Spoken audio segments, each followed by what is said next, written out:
اعوذ باللہ من الشیطان الرجیم، بسم اللہ الرحمن الرحیم۔ ناظرین گرامی السلام علیکم۔ معزز ناظرین، وہ گناہ جس کا تمہیں رنج ہو اللہ کے نزدیک اس نیکی سے کہیں اچھا ہے جو تمہیں خود پسند بنا دے۔ جو شخص ارتکاب گناہ کے بعد مذمت و پشیمانی محسوس کرے اور اللہ کی بارگاہ میں توبہ کرے، وہ گناہ کی عقوبت سے محفوظ اور توبہ کے ثواب کا مستحق ہوتا ہے۔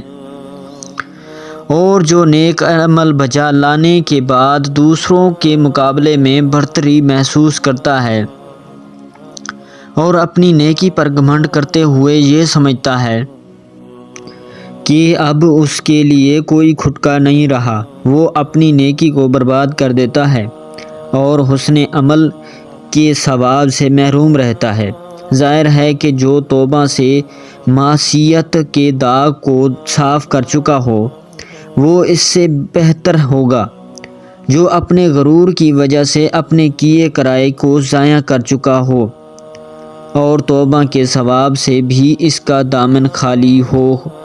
ناظرین گرامی، ویڈیو اچھی لگی ہو تو ویڈیو کو لائک، چینل کو سبسکرائب اور بیل آئیکن کو دبا دینا تاکہ آنے والی ہر ویڈیو کا کمنٹس پہلے آپ تک پہنچے۔ اگلی ویڈیو تک دیجیے ہمیں اجازت، اللہ نگہبان۔